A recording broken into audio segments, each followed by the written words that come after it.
Baik, untuk kita melihat analisis awal mengenai pemilihan Presiden Amerika Syarikat pada awal pagi ini di antara Donald Trump dan juga Kamala Harris, kita akan bersama dengan geostrategis Azmi Hassan yang berada bersama saya pada awal pagi ini melalui video call. Saudara Azmi, mungkin boleh melihat kepada perkembangan terkini dan juga awal dalam pemilihan Presiden US yang dikatakan paling sengit dalam sejarah dan melihat kepada tinjauan awal dilakukan oleh badan-badan seperti Reuters, Ipsos dan sebagainya. Kesemuanya melihat bahawa peratusan margin di antara kedua-dua calon itu adalah sangat tipis. Dan setiap tinjauan dilakukan itulah hasilnya.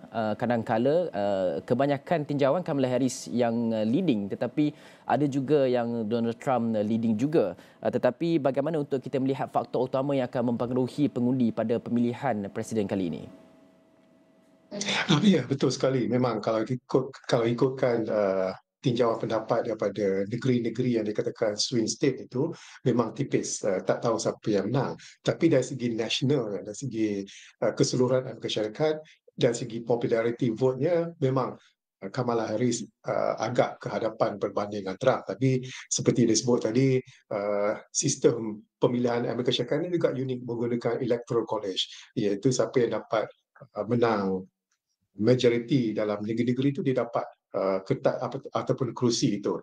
Tapi hakikatnya adalah menarik bila dilakukan exit poll 2-3 jam lepas bila pemilihan bermula, isu ekonomi dan juga demokrasi menjadi pilihan dan immigration jatuh ke bawah. Jadi ini yang menariknya, pemikiran mungkin tinjauan pendapat sebelum ini dia tak dapat nak capture ke semua isi hati rakyat Amerika Syarikat. Jadi itu menariknya yang kita lihat sekarang ni. Dan dalam masa yang sama, bagaimana untuk kita melihat perkembangan calon-calon sejak daripada beberapa bulan ini? Apa yang mereka akan tekankan di saat-saat akhir? Ya, yang kalau kita lihat Donald Trump pukul 12 pagi nak masuk hari Selasa minggu ni tu masih dikatakan berkempen lagi.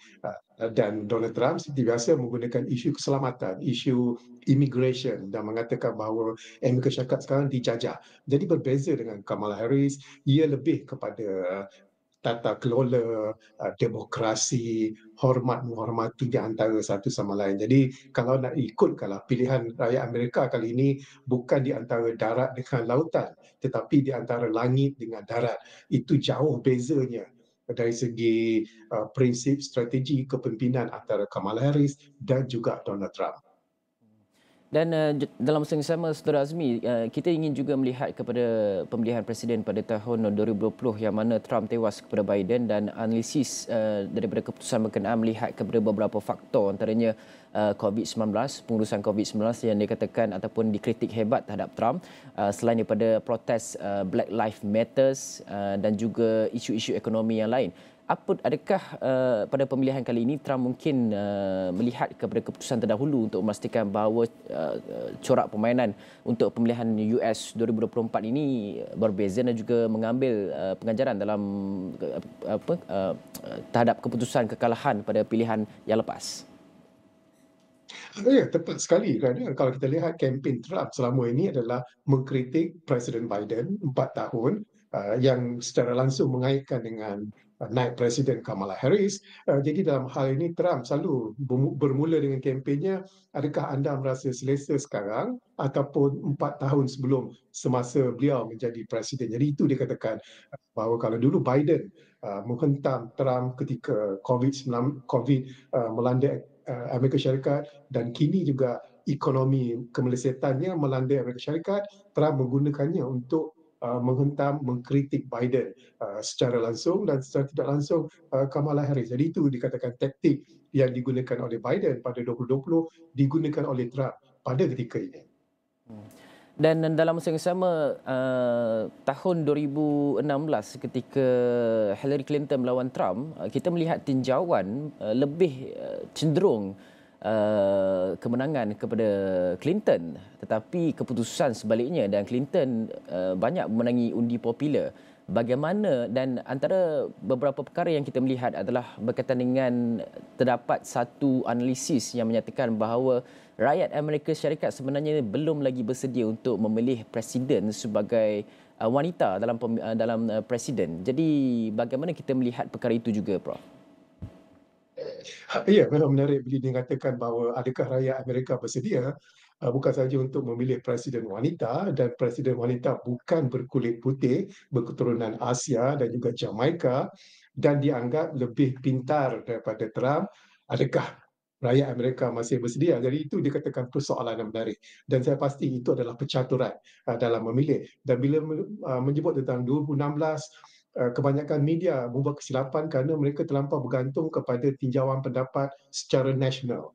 Dan sekarang ini mereka telah belajar dari kesilapan itu, bahawa yang pentingnya adalah tinjauan pendapat setiap negeri. Dalam kes ini 7 negeri yang dikatakan swing state yang boleh dimenangi antara kedua-duanya. Tapi dari segi nasionalnya sekarang ini pun ya, memang Kamala Harris jauh ke hadapan. Popular vote dia jauh ke hadapan, tapi jangan kita terpesong dengan tinjauan pendapat nasional kerana ia memberi sedikit dikatakan perkara yang tidak betul kerana sistem electoral college di Amerika Syarikat. Dan Saudara Azmi tadi menyentuh berkaitan dengan swing state, 7 negeri yang kritikal pada ketika ini yang sentiasa dilakukan kempen secara besar-besaran di antara kedua-dua calon. Bagaimana strategi mereka untuk memastikan bahawa 7 swing state ini, medan pertempuran yang sengit ini dapat diperoleh, Azmi? Ya, itu dia katakan bahawa Kamala Harris dan Trump memberikan pilihan yang agak ketara bezanya. Dan swing state ini dikatakan boleh pergi antara Kamala Harris dan juga Trump. Tapi yang menariknya, dalam masa 24 jam sebelum pemilihan berlaku pada Selasa waktu Amerika di Iowa. Iowa adalah negeri dikatakan tegar penyokong Republikan, tapi dalam tinjauan pendapat di Iowa ianya menyebelahi 2-3% percentage point kepada Kamala Harris. Jadi ini menunjukkan tak semestinya dikatakan swing state-nya, kalau sebelum ini adalah dikatakan kawasan Republikan, Republikan akan memenangi. Jadi cara menambat hati dikatakan amat penting. Tapi menarik, Kamala Harris ni dia pandai sikit. Bila bercakap di swing state Michigan, dia bercakap pro-Palestin, akan mengekang Israel. Kerana dia tahu di Michigan ramai pengundi Arab Amerika. Tapi di tempat lain, lain ceritanya. Jadi ini yang dikatakan lain padang, lain belalak, lain ceritanya. Bukan saja oleh Kamala Harris, tapi juga dilakukan oleh Trump itu sendiri. Dan melihat kepada dasar-dasar luar Amerika Syarikat, bagaimana pada ketika ini, apa yang menariknya untuk kita lihat yang diperjuangkan kedua-dua calon, yang diikrarkan kedua-dua calon untuk melihat kepada dasar luar Amerika Syarikat berhubung banyak perkara ketika ini yang berlaku, dan paling hangat pada ketika ini adalah konflik Asia Barat seperti disebutkan oleh Azmi sebentar tadi. Ya, kalau konflik di Gaza ataupun di Palestin sendiri, Trump 100% menyatakan bahawa kalau beliau menjadi presiden, beliau akan menghapuskan Hamas serta-merta. Itu Trump. Kita tahu kedudukan Trump dalam hal Palestin. Tapi Kamala Harrisnya, walaupun saya sebut di Michigan dia cakap lain, di tempat lain dia cakap lain, tapi beliau masih rasional, masih berunding. Itu dalam hal Asia Barat. Tapi jangan lupa dalam ekonomi, Trump berjanji akan mengenakan 60% tarif kepada China, dan kita jangan lupa beliau juga akan berjanji akan meletakkan tarif 20% termasuk kepada Malaysia. Jadi maksudnya barangan import kita ke Amerika akan menjadi lebih mahal dan rakyat Amerika akan membayar lebih mahal lagi. Jadi itu dikatakan perbezaan dasar di antara Kamala Harris ataupun Trump sendiri. Dan tadi kita menyentuh berkaitan dengan Kamala Harris sebagai, kalau kata menang, dan kita bertanyakan adakah rakyat Amerika Syarikat bersedia untuk seorang presiden wanita.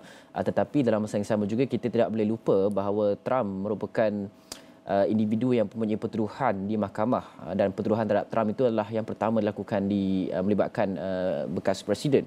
Adakah rakyat Amerika Syarikat juga bersedia untuk melihat kepada ataupun penerimaan mereka terhadap individu yang mempunyai latar belakang pertuduhan kes di mahkamah untuk menjadi presiden mereka seterusnya? Ya, bukan saja pertuduhan tentang salah guna kuasa dalam bidang perniagaan di New York, tapi juga salah guna kuasa hubungan beliau dengan seorang dikatakan pelacur umpamanya. Tapi isunya adalah bagi penyokong tegar Republican termasuk evangelical. evangelical Christian. Bagi itu tak ada masalah bagi mereka. Mereka tetap menyokong Trump. Yang menjadi isunya adalah pertuduhan mahkamah kesalahan jenayah, kesalahan moral itu bagi pengundi-pengundi yang bukan Demokrat, bukan Republican, iaitu yang ditekan sebagai independen, bebas. Dan bagi sini, pengundi-pengundi bebas lebih tertarik kepada Kamala Harris. Sebab itu dalam tinjauan pendapat selepas exit poll itu, mereka mengatakan bahawa demokrasi adalah penting. Mereka mengatakan adalah hormat menghormati adalah begitu penting sekali. Jadi bagi sini memang dia akan memberi kesan dalam kes-kes mahkamah Trump dalam hal ini. Dan Saudara Azmi, dalam masa yang sama kita nak juga tahu sebagai mungkin kita di Malaysia anticipate melihat kepada pemilihan Presiden Amerika Syarikat ini, apa sebenarnya yang boleh kita jangkakan mengenai isu-isu kritikal yang mungkin sebarang pemilihan dimenangi oleh mana-mana calon, ia sudah tentu akan pengaruhi juga sikit sebanyak langsung atau tidak langsung terhadap hubungan dengan Malaysia. Bagaimana untuk kita anticipate sebagai rakyat Malaysia dan juga secara dasarnya untuk kita melihat kepada pemilihan ini? Ya, paling penting adalah bila Datuk Seri Anwar mengatakan 3 minggu lepas di Laos Vientiane ketika sidang kemuncak ASEAN, Blinken, Menteri Luar Amerika Syarikat, dikatakan memulas tangan, memujuk Malaysia supaya jangan rapat dengan Rusia, rapatlah dengan kami. Itu dikatakan era dasar Biden. Dan saya melihatkan ketika katakanlah Trump menjadi presiden, pemulasan tangan itu akan menjadi lebih kuat lagi. Kerana kita dianggap lebih rapat dengan China berbanding dengan Amerika Syarikat. Terutama sekali dalam hal Laut China Selatan. Jadi itu yang dikatakan yang perlu kita hadapi jikalau Trump menjadi presiden. Kalau Kamala Harris, ianya lebih diplomatik, tapi dalam diplomatik itu pulas tangan juga akan berlaku. Adakah kita perlu bimbang sebenarnya, Azmi? Tak perlu bimbang. Tapi yang menariknya adalah semua rakyat Malaysia tahu bahawa Malaysia adalah antara negara pelopor yang hendak mengeluarkan, yang hendak mengusir Israel daripada pertubuhan bangsa-bangsa bersatu. Dan sudah pasti Amerika Syarikat, Israel tidak suka. Dan pemulasan tangan ini tetap akan berlaku. Tapi bagi saya tak risau. Kalau kita boleh berhadapan dengan China dalam Laut China Selatan, kita juga boleh berhadapan dengan Amerika Syarikat. Dan Amerika Syarikat ini memang lebih halus pemulasan tangannya. Tapi bagi saya mempunyai keyakinan bahawa kita boleh menghadapinya, kira Kamala Harris ataupun Trump sebagai Presiden Amerika Syarikat. Okey, baik. Kita berterima kasih kepada Saudara Azmi Hassan, merupakan pakar geostrategis atas perkongsian pandangan dalam analisis awal berhubung pemilihan Presiden Amerika Syarikat itu. Baik, kita rehat seketika, kembali selepas ini.